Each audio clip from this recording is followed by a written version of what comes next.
حدیث اپنے ثبوت کے لیے امتیوں کے عمل کی محتاج نہیں ہے کہ امت کے انسان کسی حدیث کو مانیں گے تو وہ حدیث ہوگی، اور اگر امت کے انسان کسی حدیث پر عمل نہیں کریں گے تو حدیث کے دائرے سے وہ خارج ہو جائے گی۔ ایسا کوئی اصول دنیا میں نہیں پایا جاتا۔ اصول یہ ہے کہ جو بات نبی صلی اللہ علیہ وسلم نے بیان فرمائی، ساری دنیا سے انسانوں پر فرض ہے کہ اس بات کو تسلیم کریں۔ نبی صلی اللہ علیہ وسلم نے جو حکم دیا ہے سارے امتیوں پر فرض ہے کہ اس حکم کی تعمیل کریں۔ اب اگر کچھ لوگ اپنی لاعلمی کی وجہ سے، کچھ لوگ اپنی جہالت کی وجہ سے، کچھ لوگ اپنے تغافل اور غفلت کی وجہ سے، اور کچھ لوگ مختلف اسباب سے اگر نبی صلی اللہ علیہ وسلم کے کسی فرمان کو اپنے دائرے عمل میں داخل نہیں کرتے، اس کی تعویل کرنے کی کوشش کرتے ہیں یا اس کی تردید کرنے کی کوشش کرتے ہیں، تو ظاہر ہے یہ طریقہ ایسا طریقہ نہیں ہے جو نبی صلی اللہ علیہ وسلم کی حدیثوں کے ساتھ گوارا کیا جا سکے، نبی صلی اللہ علیہ وسلم کی حدیث کے ساتھ یہ رویہ برداشت کیا جا سکے، ایسا کوئی منہج ہمارے ہاں موجود نہیں ہے۔ تو میں آپ سے یہ کرنا چاہ رہا ہوں کہ سنیچر کے دن شوال کا یہ روزہ نہیں رکھا جائے گا، کیونکہ شوال کا یہ روزہ فرض نہیں ہے، اور سنیچر کے دن صرف وہ روزہ رکھا جائے پورے سال۔ کبھی بھی سنیچر آتا ہے تو سنیچر کے دن صرف وہ روزہ رکھا جائے گا جو اللہ تعالیٰ نے ہم پر فرض کیا۔ لا تصوموا یوم السبت الا فیما افترض علیکم، سوائے اس روزے کے جو تمہارے اوپر فرض کیا گیا ہے، سنیچر کے دن کوئی روزہ مت رکھو۔ اس لیے اگر شوال کے 6 روزے رکھتے ہوئے درمیان میں سنیچر کا دن آتا ہے تو اس کو کراس کر دیا جائے گا، اس کو چھوڑ دیا جائے گا، پھر اگلے دن روزہ رکھ کر کے اس گنتی کو پورا کیا جائے گا جو 6 کی گنتی ہے۔ اس لیے فرض روزہ سنیچر کے دن رکھنا درست ہے، چاہے صرف ایک روزہ رکھے، یعنی صرف سنیچر کو کوئی فرض روزے کی قضا کرے تو کوئی حرج نہیں ہے، کیونکہ وہ جو روزہ رکھ رہا ہے وہ فرض ہے۔ لیکن اگر نفلی روزہ رکھ رہا ہے تو وہ چاہے بیچ میں رکھے، چاہے اکیلے رکھے، چاہے شروع میں رکھے، کسی بھی صورت میں اگر وہ فرض نہیں ہے تو نبی صلی اللہ علیہ وسلم کے فرمان کا تقاضا یہ ہے کہ وہ روزہ رکھنا جائز نہیں ہے۔ اب وجہ اور تفصیلات اس سلسلے میں بہت ہیں، لیکن سربراہ میں کہنا یہ چاہ رہا ہوں کہ نبی صلی اللہ علیہ وسلم کا یہ فرمان جو آپ نے ایک شریعت اور یہ قانون امت کے انسانوں کو دیا ہے کہ تم سنیچر کے دن روزہ نہ رکھو سوائے اس کے جو تم پر فرض کیا گیا ہے، یہ پوری امت پر لاگو ہے۔ اس لیے اگر اس سے متعارض، اس کے مخالف کسی انسان کو کوئی حدیث نظر آتی ہے، کوئی آدمی یہ سمجھتا ہے کہ فلاں حدیث اس حکم سے متعارض ہے، تو اس کو پہلے یہ دیکھنا چاہیے کہ وہ مخالف حدیث کب بیان کی گئی ہے، کیا اس حدیث سے پہلے ہے یا اس حدیث کے بعد ہے؟ کیوں؟ اس لیے کہ اللہ تعالیٰ نے ہمیں یہ قانون دیا ہے وَلَوْ كَانَ مِنْ عِنْدِ غَيْرِ اللَّهِ لَوَجَدُوا فِيهِ اخْتِلَافًا كَثِيرًا، اگر یہ قرآن کسی غیر اللہ کی طرف سے آیا ہوتا تو اس میں اختلاف پایا جاتا، گویا کہ اختلاف اور تناقض اللہ اور اس کے رسول کے کلام میں نہیں پایا جاتا۔ اب اگر کسی کو سمجھ میں آتا ہے کہ اللہ کے کلام میں، نبی کے کلام میں فلاں فلاں جگہ اختلاف پایا جاتا ہے، تناقض پایا جاتا ہے، تو اسے دیکھنا چاہیے پہلے کہ کیا واقعی ہماری جو سمجھ ہے وہ حقیقت میں تناقض صحیح ہے یا نہیں، اور تناقض اس وقت صحیح ہوگا جب یہ فرض کر لیا جائے، یہ ہم کو معلوم ہو جائے کہ نبی صلی اللہ علیہ وسلم نے پہلے منع کیا ہے کہ مت روزہ رکھو، اس کے بعد آپ نے خود رکھا ہے، تب مانا جائے گا کہ ہاں ان دونوں میں ٹکراؤ، پہلے روکا تھا پھر آپ نے کیا، تو یہ کرنا بیان جواز کا طریقہ ہوگا کہ امت کو یہ بتانے کے لیے آپ نے بعد میں وہ کام کیا ہے کہ امت کو پتہ چلے کہ جو میں نے منع کیا تھا وہ حرمت کے لیے نہیں ہے بلکہ کراہت کے لیے ہے، اور اگر کوئی ایسا کرنا چاہے تو اس کے لیے جائز ہے۔ لیکن اگر معلوم نہیں ہو کہ کون پہلے ہے کون بعد میں ہے، پتہ نہیں کہ تاریخ کیا ہے، اب ایسی صورت میں اگر ہم کہیں کہ اللہ کے رسول کے کلام میں تعارض پایا جاتا ہے تو یہ بہت جرات کی بات ہوگی۔ اللہ تعالیٰ کہتا ہے کہ قرآن اور حدیث میں تعارض نہیں پایا جاتا، اور ہم کہتے ہیں کہ دیکھو یہاں ٹکراؤ پایا جا رہا ہے اور دلیل کیا کچھ بھی نہیں۔ کیوں؟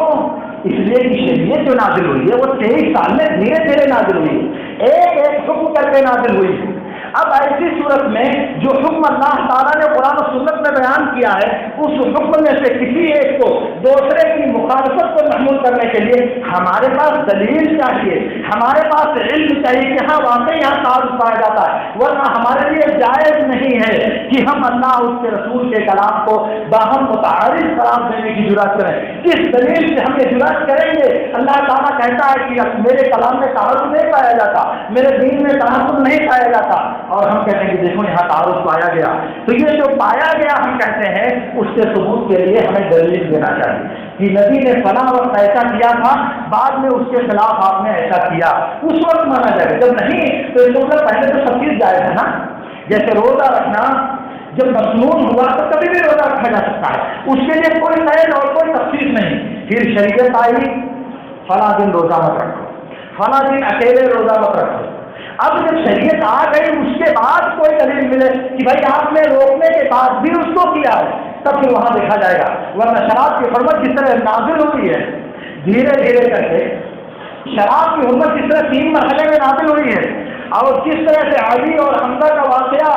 اور جس طرح سے حمزہ نے اللہ کے رسول کو کہا تھا کہ تمہاری میرے سامنے کیا ہے، تم لوگ تو میرے باپ کو غلام ہو،